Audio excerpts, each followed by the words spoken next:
총회가 제정한 총회 주일입니다. 총회 주일이 되면 우리 총회에서는 이젠 앞으로 1년 동안 우리 총회가 나아갈 그런 방향을 설정하고 새로운 주제를 설정해서 내놓게 됩니다. 작년 총회 때, 작년 한 해 동안 우리에게 주어진 그런 주제는 다시 거룩한 교회로 였습니다. 그리고 이번 총회에서 이젠 다시 새로운 주제를 내놓았는데 올 1년 동안, 앞으로 1년 동안 우리 교단의 모든 교회가 역량을 모아 실천하게 될 이 주제는 거룩한 교회, 다시 세상 속으로 하는 주제입니다. 언젠가 말씀드린 것처럼 작년에 다시 거룩한 교회로 하는 이 주제를 보고 저는 눈물을 흘렸습니다. 정말 필요한 주제고 우리 온 한국교회가 거룩한 교회가 다시 되기 위해서 노력해야만 되는 그런 때라고 생각하였기 때문에 그 주제를 작년에 듣는 순간 눈물이 쏟아져 나왔습니다. 한국교회가 변화되지 않으면 이 상태로는 희망이 없다고 생각을 했기 때문입니다. 정말 한국교회가 다시 새로운 교회로, 다시 거룩한 교회로 이렇게 거듭나지 않고서는 정말 우리 교회는, 우리 한국교회는 더 이상 희망이 없는 그런 상황이라고 생각을 하였는데 총회에서 다시 거룩한 교회로 이런 주제를 내보냈을 때 정말 이 주제가 잘 실현되어서 우리 한국교회가 변화되고 다시 우리 한국교회가 이 민족의 등불로 우뚝 서게 될 수 있는 그런 것을 간절히 소망을 하였습니다. 이젠 올해 새로운 주제, 거룩한 교회, 다시 세상 속으로 이 주제를 받아보았습니다. 한편으로 참 아름다운 주제, 좋은 주제라 생각이 들었습니다. 특별히 작년에 우리에게 주어졌던 다시 거룩한 교회라고 하는 이 주제와 연속성이 있고 이제 우리가 거룩한 교회가 되기 위해서 노력한 우리는 이제 거룩한 교회로서 다시 세상 속으로 나아가자. 참 연속성이 있는 좋은 주제라고 생각을 하였습니다. 그러나 제 마음 깊은 한구석에는 참 안타까운 이런 마음이 생겼습니다. 거룩한 교회 다시 세상 속으로 작년 1년 동안 우리 한국교회는 얼마나 변화했을까? 이 주제를 내걸고 거룩한 교회가 되기 위해서 노력하자고 한 이 총회의 주제에 따라 우리 교단에 속한 교회들이 얼마나 변화했는가, 얼마나 거룩한 교회로 변화했는가. 총회는 이 슬로건을 내걸고 얼마나 우리 교단에 속한 교회들에게 일에 매진할 수 있도록 얼마나 많은 프로그램을 개발하면서 얼마나 많은 역량을 집중해서 이 거룩한 교회로 만들기 위한 이 일에 대해서 노력했는가. 우리 총회의 산하 교인들이 이 슬로건을 1년 내내 붙이고 있지만 이것을 위해서 얼마나 노력했고 과연 얼마나 변화됐는가. 1년 전의 우리 한국교회와 1년 후 오늘의 한국교회를 비교할 때 얼마나 변화했는가. 이것을 생각해 보면 저는 참 안타까운 마음이 들었습니다. 과연 그 슬로건, 그렇게 아름다운 슬로건이지만 다시 거룩한 교회로 되기 위해서 회개가 요구되고 우리가 고쳐야 될 점을 정말 고통스러운 가운데서 노력하지 않으면 결코 이루어질 수 없는 다시 거룩한 교회로 하는 이것이 얼마나 우리에게 우리의 삶을 변화하고 우리 교회를 변화하고 우리 한국 교회를 변화시키기 위해서 얼마나 많은 노력을 할 수 있게 되었던가.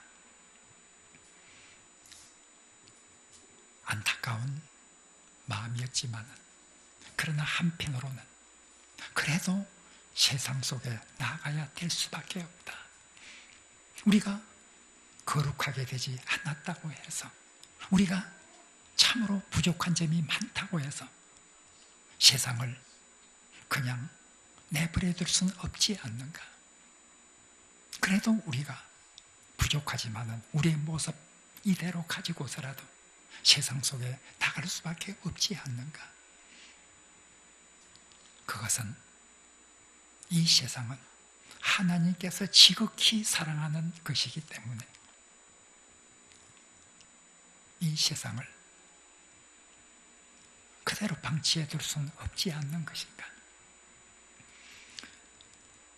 그래서 이 총회 주제에 따라서 정말 우리가 세상 속으로 다시 나아가야 한다 하는 생각을 또 하게 되었습니다. 오늘 본문은 하나님이 세상을 이처럼 사랑하사 독생자를 주셨다고 말하고 있습니다. 하나님이 이 세상을 그렇게 사랑한다고 하면 이 세상이 흘러가는 대로 내팽개쳐 둘 수는 결코 없을 것입니다. 세상을 이처럼 사랑했기 때문에 독생자를 주셨다 하고 말하고 있습니다. 독생자를 주셨다고 하는 이 말 속에는 예수 그리스도께서 하늘 보좌를 떠나서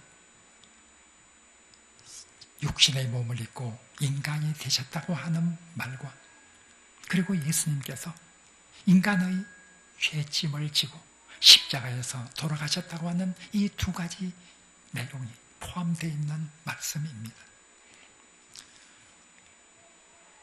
하나님이신 그분이 하늘의 영광을 떠나서 인간이 된다는 것, 그리고 인간이 되어서 인간의 모든 죄를 짊어지고 십자가에서 죽는다는 것, 이것이 얼마나 큰 고통인지는 빌립보서 2장 6절에서 8절에서 바울이 잘 말하고 있습니다.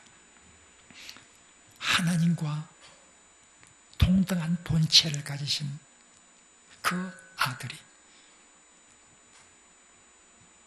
자기를 비워 종의 형체로 인간이 되셨고 죽기까지 복종하셔서 십자가에서 죽으셨다. 그것이 얼마나 큰 고통인가를 바울은 말하고 있습니다. 특별히 하나님의 아들의 죽음, 이 죽음은 누구도 상상할 수 없는 그런 고통이 수반되는 것이었습니다. 우리는 예수님께서 우리를 위해서 죽었다 할 때 보통 한 인간의 죽음을 생각합니다. 예수님께서 십자가에 못 박혀 돌아가셨다 할 때, 십자가에 못 박힐 때 얼마나 처참하게 돌아가셨을까, 그 고통이 얼마나 컸을까, 그 예수님의 육신적인 그런 고통을 생각하며 예수님이 고통을 당하셨다, 나를 위해서 고통을 당하셨다 하고 말하고 있습니다. 그러나 그 육신적인 그 고통은 예수님의 고통의 10,000분의 1에도 해당되지 않는 그런 고통이었을 것입니다. 하나님의 아들, 생명 그 자체가 된 그분의 죽음, 그 죽음이 얼마나 큰 고통을 수반하는지 우리는 상상할 수가 없습니다.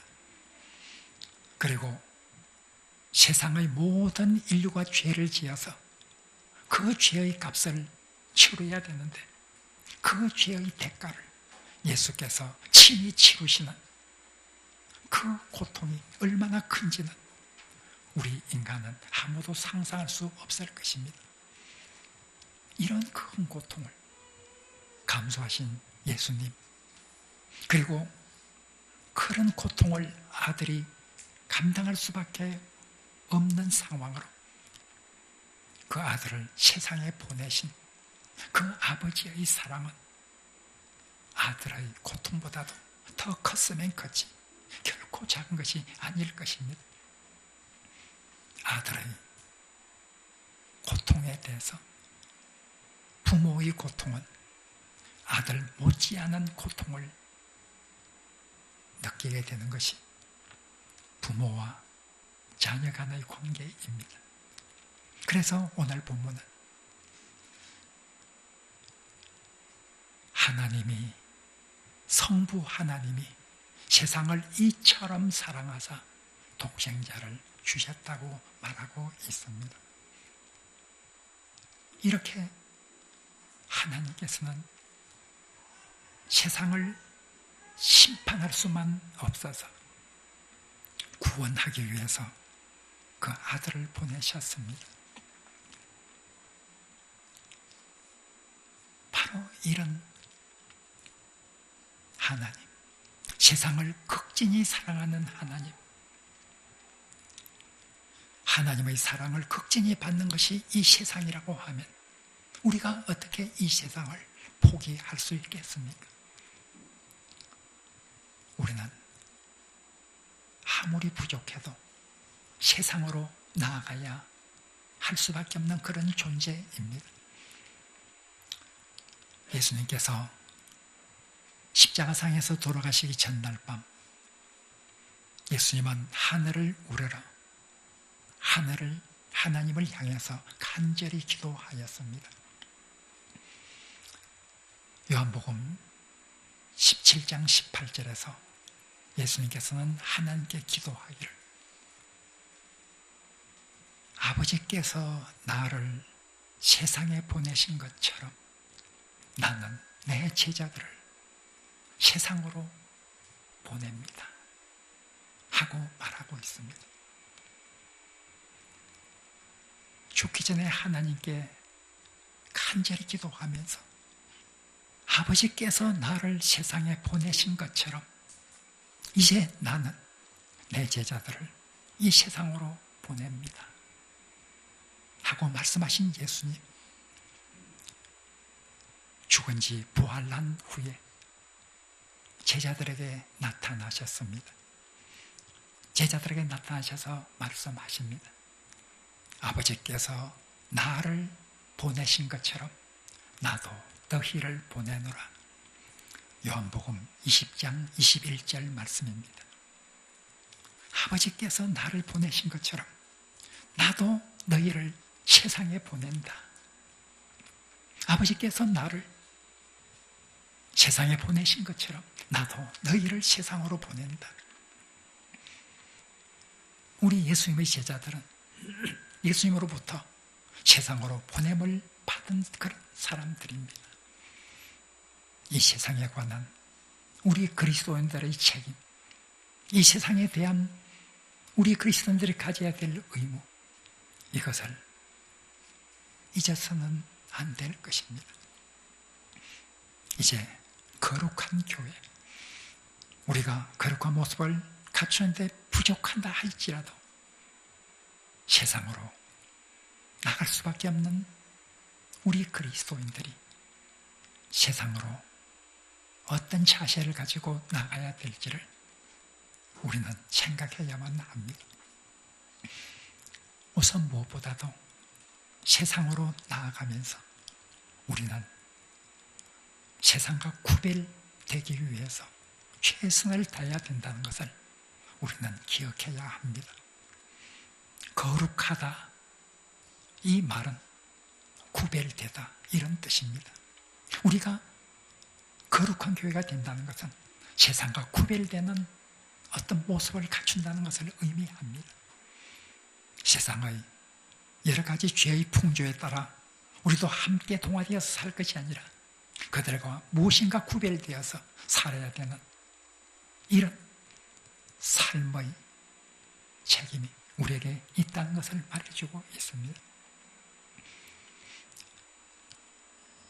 예수님께서 요한복음 17장에서 하나님이 향해서 기도할 때 아버지께서 나를 세상에 보내신 것처럼 나도 저들을 세상에 보냅니다 하는 그 구절과 함께 15절, 16절, 17절에서 예수님께서 하나님을 향해서 간절히 기도합니다.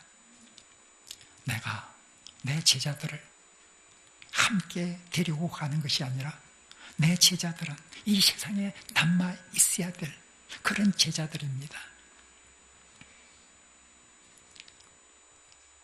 저들이 세상과 같이 않게 해 주옵소서. 간절히 예수님께서 기도합니다. 저들은 세상과 다르게 해달라는 것입니다. 저들을 거룩하게 해달라고 기도합니다. 아버지의 말씀은 진리인데 그 진리로 저들을 거룩하게 해달라. 예수님께서 간절히 기도를 하셨습니다. 세상에 남겨질 저들은 세상 속에서 세상을 위해서 일해야 될 저들은 세상과 달라야 한다 하는 것이었습니다.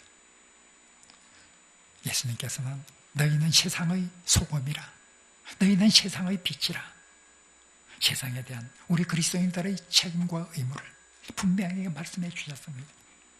그런데 세상의 소금으로서 그 맛을 잃으면 무엇에 쓸 수 있겠느냐? 소금이 맛을 잃으면 아무 데도 쓸 데가 없고 사람들에게 밟힐 뿐일 것이다.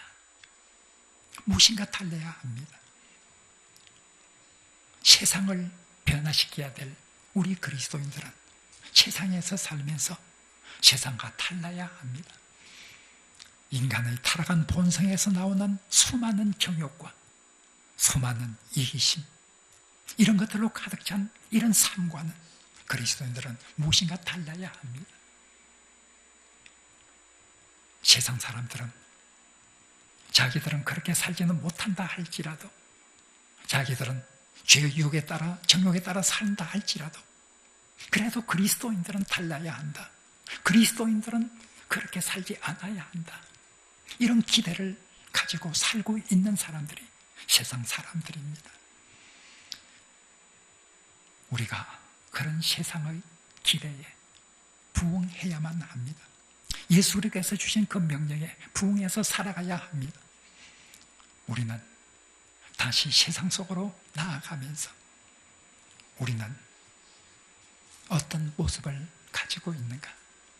나의 삶은 세상 사람들의 삶과 얼마나 차이가 있는지 이것을 생각해야만 합니다. 두 번째로, 다시 세상 속으로 나아가는 우리 그리스도인들은 세상의 구원에 관해서 큰 관심을 가져야 합니다. 예수님께서 세상에 오신 것은 오늘 요한복음 3장 16절에서 말씀하시기를 세상을 심판하려 하심이 아니요 세상을 구원하기 위함이라 하고 말하고 있습니다. 예수님이 세상에 오신 것은 세상을 구원하기 위해서 오셨습니다. 아버지께서 나를 보내신 것처럼 나도 너희를 보내노라. 이 예수님의 말씀 속에는 아버지께서 나를 보내신 것이 구원의 목적이라고 하면 너희들도 세상에 나가서 세상의 구원을 위해서 노력해야 한다고 하는 이런 사명을 우리에게 주신 것입니다. 하나님께서 극진히 사랑하는 그 대상들, 우리의 이웃을 보면서 우리는 그들을 복음으로 구원의 방주 속으로 이끌어 드려야 될 그런 의무가 있다는 것을 말해주고 있습니다. 우리는 다 아브라함의 자손들입니다. 아브라함의 자손들로서 우리는 부름을 받았습니다. 아브라함을 선택한 목적은 창세기 12장 3절에 잘 나타나 있습니다. 너로 인해서 땅의 모든 족속이 복을 얻을 것이라. 하나님께서 아브라함을 선택한 목적은 땅의 모든 족속이 아브라함을 통해서 복을 얻기 위해서 아브라함을 택하시고 불러주셨습니다. 우리는 아브라함의 자손들입니다. 바울은 참된 아브라함의 자손은 아브라함의 혈통을 지닌 유대인들이 아니라 아브라함이 걸어간 그 발자취를 따라가는, 그 믿음의 발자취를 따라가는 우리 그리스도인들이 아브라함의 참된 후손이라 하고 말하고 있습니다. 아브라함을 선택한 목적이 땅의 모든 족속이 아브라함을 통해서 복을 얻도록 하신 것이라고 하면 우리 그리스도인들을 통해서 땅의 모든 족속들이 복을 얻어야 될 것입니다. 가장 큰 복이 무엇이겠습니까? 그들이 예수 그리스도를 믿고 구원을 받는 영원한 생명을 소유하는 것이 아니겠습니까? 예수님께서 구원을 위해서 세상에 오셨고 세상에서 예수님께서 이 일을 성취하기 위해서 얼마나 열심히 노력하시는가를 잘 말해주고 있습니다. 마태복음 9장 35절에는 예수께서 모든 도시와 모든 마을을 다니면서 회당에서 가르치시고 천국 복음을 전파하시고 모든 병과 모든 약한 것을 고치셨다 하고 말하고 있습니다. 모든 도시, 모든 마을, 하나님께서 사랑하시는 그 대상들을 한 사람이라도 더 구원의 복음을 전해서 구원의 방주 속으로 들어오도록 하기 위해서 얼마나 노력하셨는지를 잘 말해주고 있습니다. 그리고 예수님께서 부활하신 후에 제자들에게 말씀하셨습니다. 그러므로 너희는 가서 모든 민족으로 제자를 삼아 아버지와 아들과 성령의 이름으로 세례를 베풀고 내가 너에게 분반 모든 것을 가르쳐 지키게 하라. 예수님께서 제자들에게 명령하셨습니다. 우리는 이 명령을 지상명령이라 이렇게 칭하기도 합니다. 너희들은 이제 구원에 관심을 가지고 이 세상의 구원에 관심을 가지고 세상으로 나가 이 세상을 구원하는 이 일에 전념하라는 그런 명령을 예수님께서 제자들에게 주셨습니다. 우리는 이 세상에 살면서 이 세상의 구원에 관해서 큰 관심을 가져야 합니다. 아버지께서 나를 세상에 보내신 것처럼 나도 너희를 세상에 보내노라. 아버지께서 구원을 위해서 아들을 보내신 것처럼 나도 너희들에게 이 세상의 구원을 위해서 세상에 보낸다. 우리가 이 말씀 기억하면서 더욱더 큰 구원에 관한 관심을, 우리의 이웃의 구원에 관한 관심을 가져야 할 것입니다. 마지막으로 우리가 세상에 나아가면서 세상에 살면서 우리가 꼭 염두에 둬야 될 것은 사랑의 마음이고 사랑의 실천입니다. 아버지께서 나를 보내신 것처럼 나도 너희를 보낸다. 아버지께서 예수 그리스도를 어떻게 보내셨습니까? 왜 보내셨습니까? 그 보내신 이유는 하나님이 세상을 이처럼 사랑하사 독생자를 주셨다 하고 말하고 있습니다. 이 세상을 지극히 사랑하셔서 아들을 보내셨고 아버지께서 아들을 보내신 것처럼 나도 이제 너희를 세상에 보내노라 말씀하셨다고 하면 우리는 세상에 나가서 하나님께서 보여주신 그 사랑을 실천하면서 살아야 될 그런 의무가 있다는 것을 우리에게 잘 말해주고 있습니다. 예수님께서 세상에 오셔서 마태복음 9장 35절 우리가 읽은 말씀처럼 모든 도시와 모든 마을 다니면서 가르치시고 전파하시고 고치시는 이런 사역을 하셨다고 말씀하신 다음에 마태복음 9장 36절에 보면 예수님께서 그 백성들을 보면서 불쌍히 여기셨다. 목자 없는 양과 같이 유리하는 그 모습을 보고 예수님께서 불쌍히 여기셨다. 그래서 예수님께서는 그렇게 열심으로 그들의 구원을 위해서 가르치고 전파하고 고치셨다는 것을 말하고 있습니다. 우리는 이 세상에 살 때 정말 우리의 이웃을 사랑해야 합니다.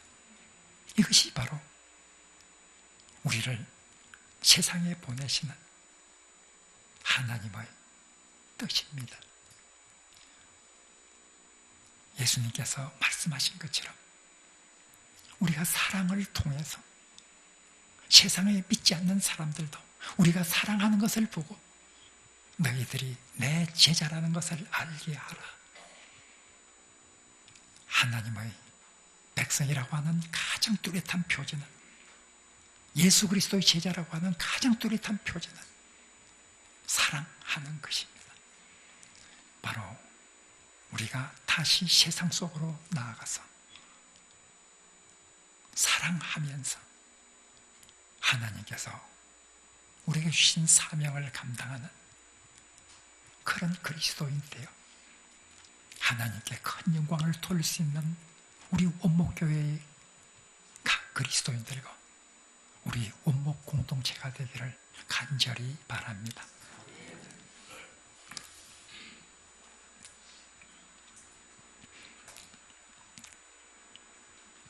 하나님, 세상 속으로 나가야 할 저희들의 모습을 바라보면서 여전히 부족하고 연약한 존재임을 고백합니다. 하나님, 그러나 우리와 함께 해주셔서 우리를 세상에서 꼭 필요한 존재로 사용하여 주옵소서. 우리를 구별된 존재로서 살 수 있도록 더욱 열심으로 노력하는 존재들이 될 수 있도록 도와주시고 우리가 우리의 이웃에 대한 구원에 대한 관심을 가질 수 있도록 도와주시고 우리가 우리의 이웃을 사랑할 수 있는 마음으로 살아갈 수 있도록 주님 은혜 베풀어 주옵소서. 거룩한 교회 다시 세상 속으로 앞으로 1년 동안 우리 교회가 이 슬로건을 열심으로 실천할 수 있는 교회 될 수 있도록 우리에게 은혜 베풀어 주옵소서. 예수님 이름으로 기도합니다. 아멘.